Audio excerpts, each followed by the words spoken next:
The 1929 Persons Case.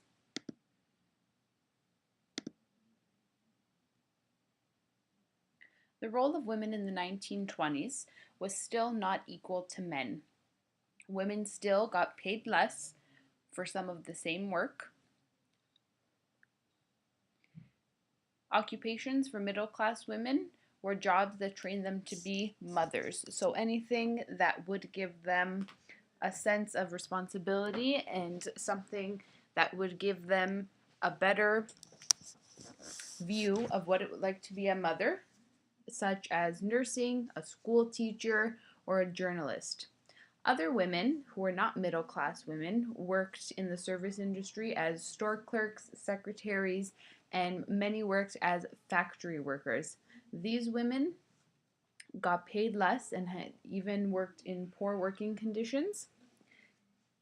And many women were forced to leave their jobs when they got married. So, school teachers, even many nurses, after going to university for many years in order to get an education, would then leave that behind in order to get married. This was because they could not compete with their husbands as the breadwinner.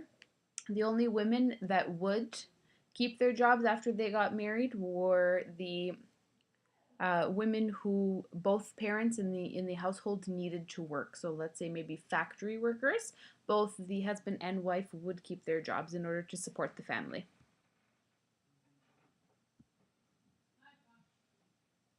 Emily Murphy, we spoke of her before during the war. She was the leader of the suffrage movement in order to give women the right to vote.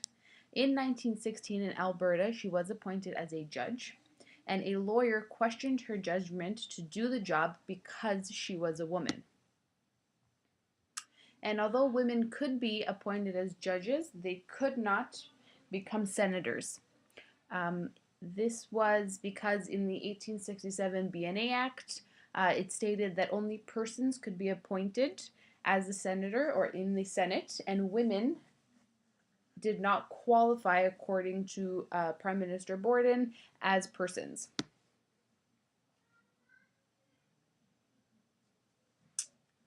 So women were not legally considered persons in all respects, only in some.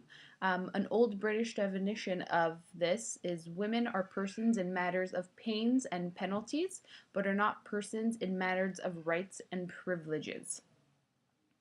So this basically meant that men and women had completely different rights and privileges, such as the right to vote, which women now had. However, when it came to politics, there were many limitations for women. And under Canadian law, only persons could hold public office, such as the Canadian Senate. This picture here is of the famous five who we will talk about, and this is a monument set up for them in Ottawa, and it is of the five sitting around having tea and talking about this person's case. So the famous five included Emily Murphy, Nellie McClung, Henrietta Moore Edwards, Louise McKinney, and Irene Parbley. So these women came together in order to challenge the British definition of persons that Canada used at the time. They wanted to win the right for women to sit in the Canadian Senate.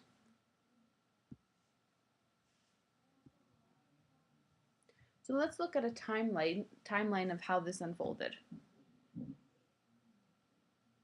So in 1927, the famous five brought this question of what was considered persons under the BNA Act to the Supreme Court and asked them to decide if women were considered persons in all respects or if they had different rights and privileges than men. In 1928, the Supreme Court decided and agreed with the old British definition that women are not considered persons. This meant that in Canada, women could not be part of the Senate. In 1929, because of the British Empire ruling over Canada still at the time, there was a council or a court over the Supreme Court of Canada. Now today there is no longer anything higher than the Supreme Court of Canada. However, at the time there was the British Privy Council. So the famous five, with support from Prime Minister Mackenzie, who was the Prime Minister after Borden during the 1920s, asked the Privy Council in Britain to reverse the Supreme Court decision. In October of 1929, they made their decision and chose to reverse the decision of the Supreme Court, and they ruled that women are persons with the same rights and privileges as men. This meant that women could indeed be appointed by the Prime Minister as a senator. So in 1930, now that women were considered persons, Mackenzie King appointed Canada's first woman senator, which was Kyrene Wilson. And that's the persons case.